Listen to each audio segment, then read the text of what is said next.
Hi everyone, welcome back to the training series.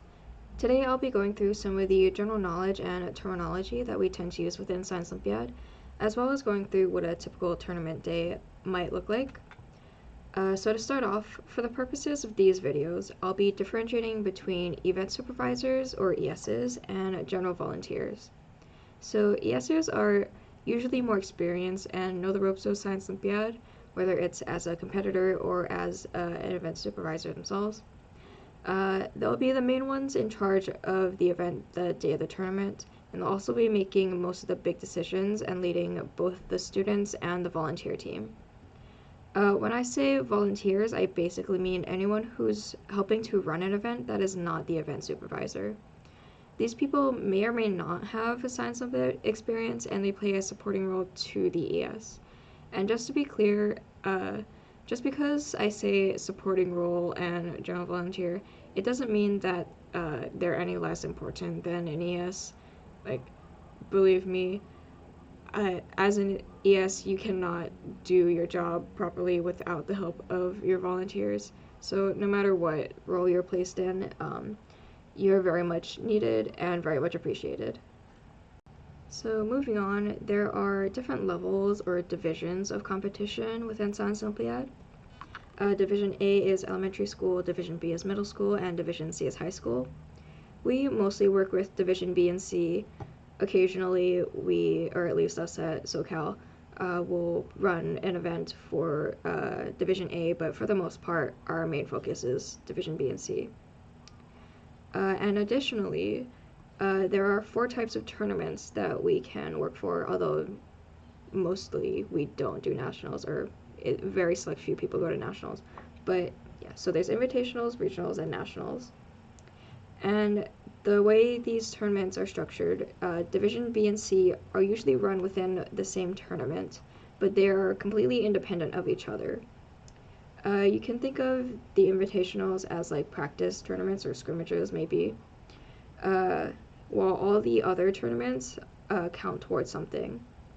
So you can kind of think of it as like the Olympics, where regionals are the qualifying rounds, states are the semifinals, and nationals are the finals, where you can earn medals for your events.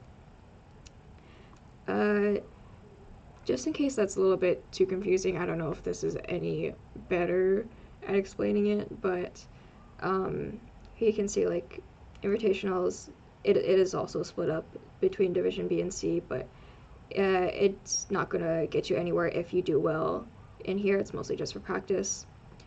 Regionals, the qualifying rounds, Division C, B, and C are independent of each other, which means even if the same school submits a team for both divisions, they both have to do well to move on to states. So the top few teams at each regionals, it depends, will go on to states. States are your semifinals, so each state will have their first place team go on to nationals, which is the finals, the final round of tournaments that we have at Science Olympiad. And they'll win medals in all of these, but as far as like recognition, accolades, and stuff, nationals is usually it is the highest that you can go. So on top of all of that, we also have 3 different types of events. So there's build events, test or study events, and lab events. Those are the main 3. So build events they're all kind of what they sound like, but build events are the competitors will build some sort of device within a certain set of parameters at home, at school, and at the day of the tournament, they'll come and test it within like a certain time or a certain distance, whatever the device is set out to do. And usually there's some sort of target, and whoever gets closest to it gets the most points. Test and study events, exactly what it sounds like. It's basically they're getting tested on whatever the category is of their event, just like a normal test you would have had in high school or college.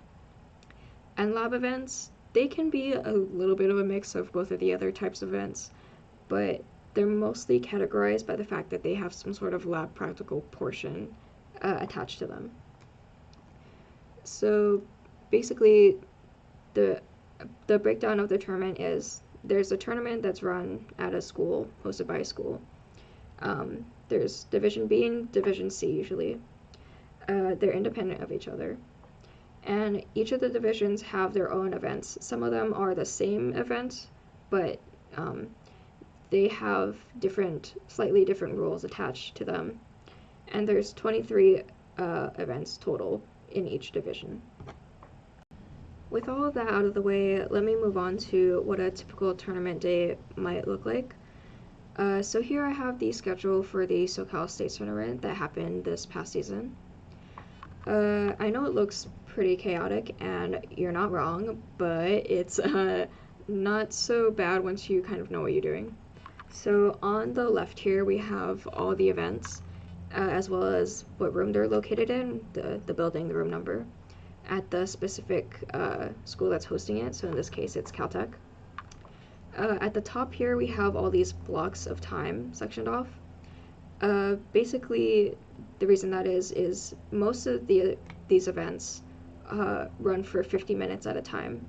So it's scheduled for an hour just because, you know, we need time to check everyone and settle everyone in, get ready, stuff like that.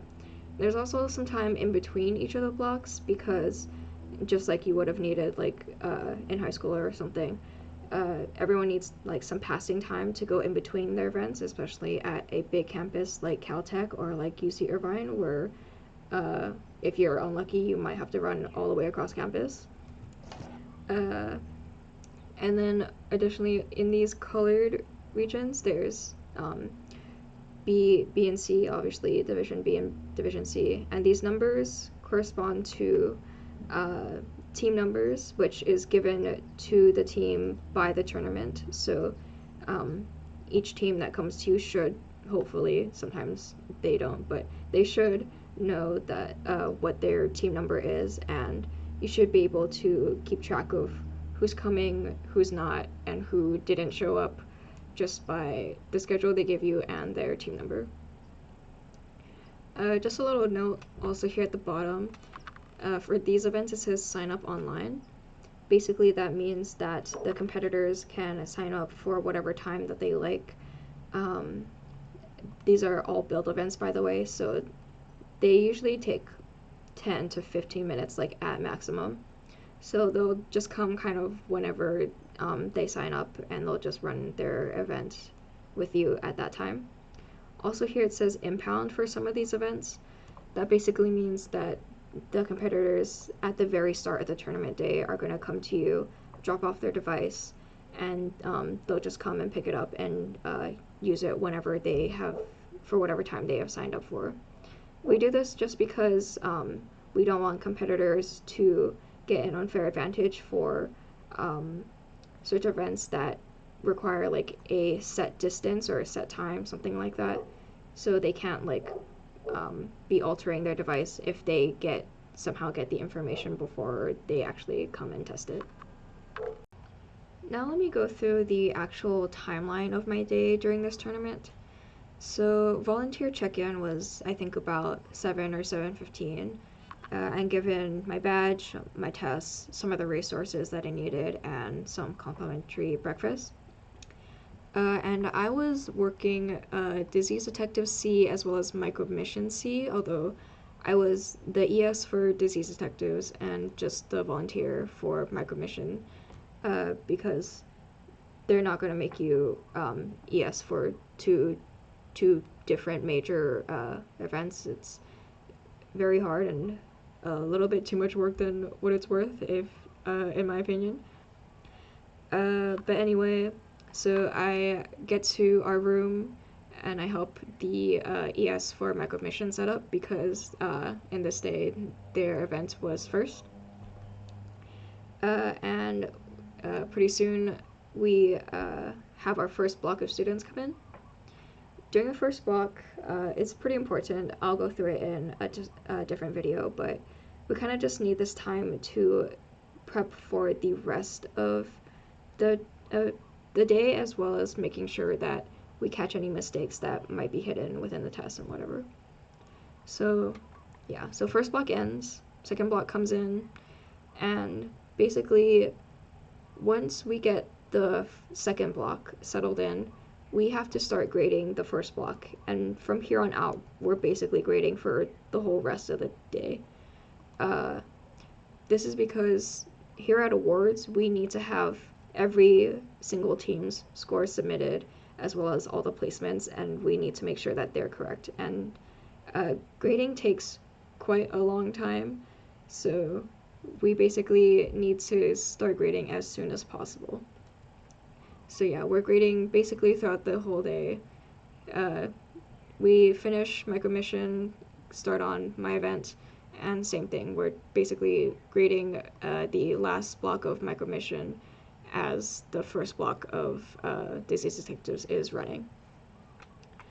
And by the way, the reason I said earlier that we need so many volunteers and that they're so greatly appreciated is because the grading process is just so time consuming, and it would be absolutely impossible to get everything done with just like the ES.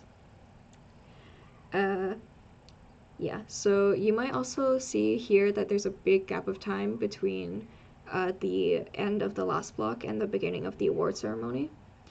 And that's because during this like quote unquote empty time period, the grading needs to be finished, and scores need to be submitted and verified and everything. That's also another process that I'll go through in a separate video. But for now, just know that it's very crucial that grading is finished and scores are submitted during this time. Does that always happen? No. But we're trying to be better about that, and it's been getting better this past year. I was pleasantly surprised that some of the events I worked at were on time this past season. So hopefully if we can get people on the right track, then awards will start on time more consistently. Yeah, so basically after I submitted my scores, I'm basically done for the day. For the most part, everyone is done once they've submitted their scores, and everyone's kind of just hanging out in the grading room, grading some of the snacks and the leftover lunch that we had, and just kind of hanging out and wasting time until the award ceremony ends. Most people stick around. I mean, people can leave at this point, but most people stick around because at least at First SoCal, we're offered a very nice dinner to go to at the end of the day, which as a college student is very appreciated. It's very nice. Yeah, so that's kind of like a nice chance to network and get to know other people as well, other volunteers. So I hope this was a good introduction to some of the basics of Science Olympiad. That's all I have for now, but again, please let us know if you have any questions. So thanks, and see you next time.